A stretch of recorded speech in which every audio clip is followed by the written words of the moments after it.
welcome to this episode of I'm Hussein, where I'm going to talk to you about Southeast Asian politics and what's going on around the world.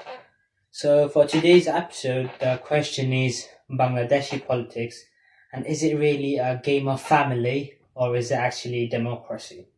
Now, let's start by saying that Bangladesh is not really politics, it's not really a family system. No. It's a family drama where just the seasons change every 5 years as the term dates. One generation builds the politics over time, and the next generation, they inherit it. And we as the spectators watching from the sidelines, voting them, thinking we are making a change. But in reality, we are just clapping there and applauding the next generation of clowns in the city. Now, here, voters, they don't actually represent people's will or what they want, the change they want to see. No. They represent family brand logos. They represent different bloodlines, logos. Think about it. Why don't talented people, why don't they survive in politics, especially in Bangladeshi politics? Why is it that from top universities in the country, they aren't really going into politics? Why is it? Have you ever thought about this question?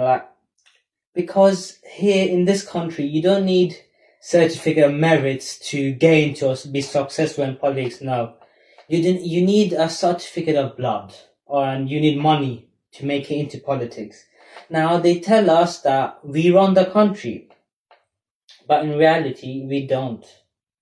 We don't run the nation. No, it's not that.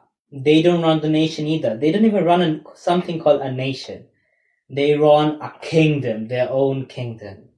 When opposition comes to power, policies, they don't change. You would hear them say such things are happening, we're changing this.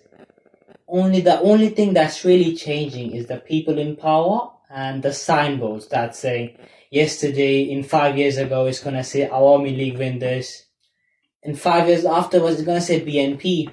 Maybe 5 years after, it's going to say Jamaat. Now, the biggest damage, what has this family politics done to Bangladeshi politics? What's the biggest damage has it caused? If you really think about it, it has made people go away from the politics itself, the core of politics, yeah? Now, there's a divide between politics and the people. People, they don't want to vote. They're not interested in the country politics anymore. I mean, why would they? Every day it's a new kind of drama.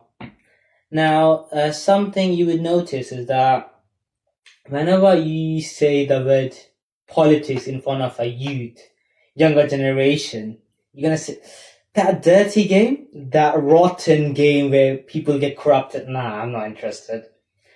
Now, do you know why they say that? Because there's no room for talent, yeah?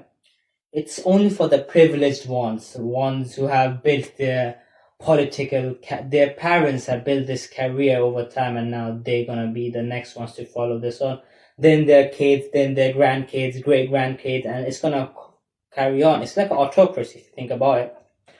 Now, in this country where politics runs in families and the new generation becomes an audience, yeah?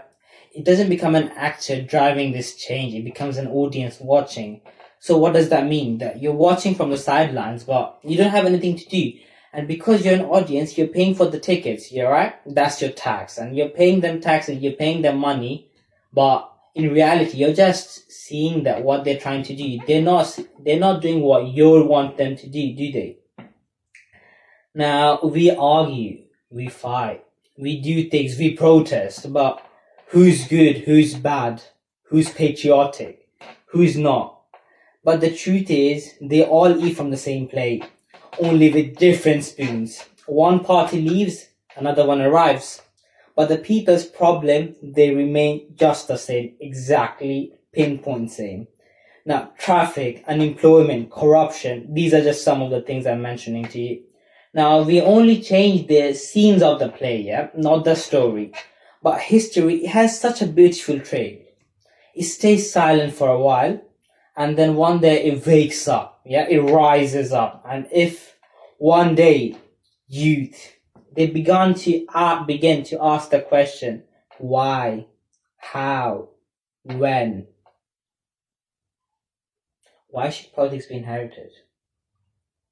Why should the voices of the people vanish into lineage? Why? Just why? Then, if that happens, then the wars of dynastic politics will certainly end in this country. Politics it's not the property of a bloodline, yeah? It's the soul of a nation, it's the backbone of the country, just as education is. And it's our duty to keep this soul, this backbone alive. I am Hussein, speaking for our country. We don't want to lose, but we're losing every single day. Thank you very much.